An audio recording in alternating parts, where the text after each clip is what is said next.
Salam Pancasila, merdeka, merdeka, merdeka.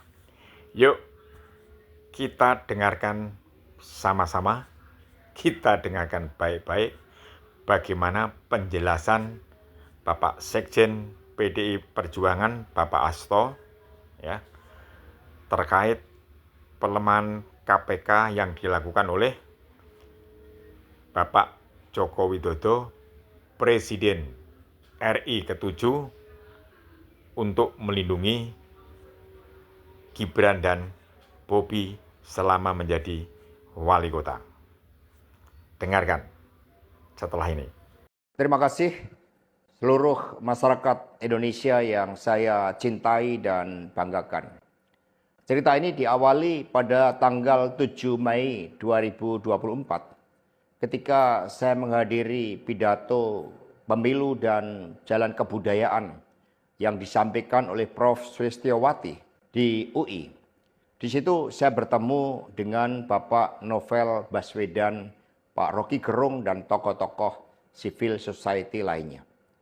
Ketika saya bertemu dengan Mas Novel Baswedan, beliau menanyakan ke saya perlu konfirmasi apakah betul PDI Perjuangan yang memelopori perubahan Undang-Undang KPK yang mengkerdilkan KPK di dalam upaya pemberantasan korupsi.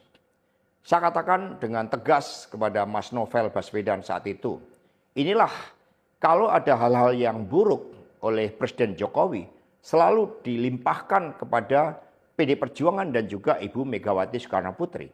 Tetapi ketika ada hal-hal yang positif selalu diambil oleh Presiden Jokowi tanpa menyisakan benefit bagi kepentingan PDI Perjuangan. Mengapa saya katakan seperti itu? Revisi Undang-Undang KPK termasuk kabar buruk yang disampaikan bahwa itu adalah ulah PDI Perjuangan. Sebagai Sekretaris Jenderal DPD Perjuangan, saya sampaikan kepada Mas Novel bahwa saya adalah sekjen yang sangat getol menjabarkan perintah Ibu Megawati Soekarno Putri bagaimana PDI Perjuangan memerangi korupsi. Karena itulah tuduhan bahwa revisi Undang-Undang KPK diarsiteki oleh PDI Perjuangan itu sangat salah. Saya ingat ketika saya bertemu dengan Presiden Jokowi di Istana Merdeka menjelang Mas Gibran dan Mas Bobi mau mencalonkan sebagai wali kota Solo dan wali kota Medan. Saya mengatakan kepada Pak Presiden Jokowi sekaligus untuk menguji keseriusan beliau di dalam mencalonkan anak dan menantunya. Pak Presiden, apakah betul Bapak mau mencalonkan Mas Gibran dan Mas Bobi sebagai wali kota? Loh, kenapa Pak Sekjen? Karena ketika Mas Gibran dan Mas Bobi sebagai wali kota, maka otomatis dia menjadi pejabat negara. Dan ini akan sangat rawan terhadap berbagai bentuk gratifikasi, suap, dan berbagai tindakan korupsi lainnya. Presiden Jokowi sempat termenung saat itu. Dan kemudian dari situlah saya merasakan bahwa pertanyaan saya ini sangat mengusik perhatian dari beliau. Karena saya tegaskan bahwa ketika Mas Gibran dan Mas Bobi menjadi wali kota, maka dengan mudah akan terkena operasi tangkap tangan dari KPK dan juga aparat penegak hukum yang lain. Maksud saya bertanya kepada Presiden Jokowi adalah untuk mengingatkan bahwa beliau sudah presiden.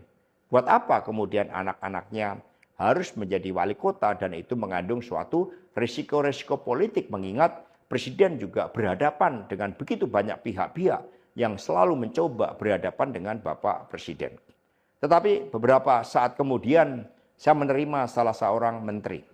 Dan beliau mengatakan kepada saya bahwa sudah mendapatkan arahan dari Presiden Jokowi untuk melakukan revisi Undang-Undang KPK. Saat itu dijelaskan berbagai pasal-pasal penting. Misalnya bahwa pimpinan KPK tidak otomatis bertindak sebagai penyidik. Kemudian ada beberapa pasal-pasal yang tidak memungkinkan bagi penyidik independen untuk bergabung ke KPK. Berbagai revisi-revisi itu. Karena ini adalah perintah dari Presiden, maka ya saya sarankan untuk bertemu dengan seluruh jajaran fraksi di DPR RI dan coba menggalang atas perintah dari Presiden. Nah saat itu Pak Menteri yang menjadi kepercayaan dari Pak Jokowi ini menyampaikan bahwa kira-kira akan diperlukan dana sebesar 3 juta US dollar untuk menggolkan revisi Undang-Undang KPK. Dan mengapa berjalan mulus? karena Presiden Jokowi punya kepentingan untuk melindungi Mas Gibran dan Mas Bobi. Maka sejarah mencatat bahwa revisi Undang-Undang KPK ini dilaksanakan sebelum pelaksanaan pilkada serentak di mana Mas Gibran dan Mas Bobi berproses menjadi wali kota. Maka ketika terpilih menjadi wali kota, amanlah dari berbagai persoalan hukum karena KPK sudah dilemahkan. Jadi dari keterangan saya, yang saya pertanggungjawabkan secara hukum, secara politik, yang saya pertanggungjawabkan di atas Tuhan yang Maha Kuasa tentang kebenaran pernyataan saya ini meskipun tanpa bukti, rakyat Indonesia bisa mengetahui bahwa pelemahan KPK dilakukan oleh Presiden Jokowi, kemudian dampaknya dituduhkan kepada PDI Perjuangan. Ini jawaban buat Mas Novel Baswedan. Terima kasih, tegakkan kebenaran, Satyam, Eva Jayate, merdeka. Penjelasan dari Pak Hasto, Sekjen PDI Perjuangan, sangat-sangat jelas dan mudah dipahami. Nah, saya mengingatkan bahwa kita tidak boleh mudah menerima framing, tidak boleh mudah menilai seseorang dari fisik, ya. Jadi tampilan Pak Jokowi tidak bisa kita ketahui hatinya.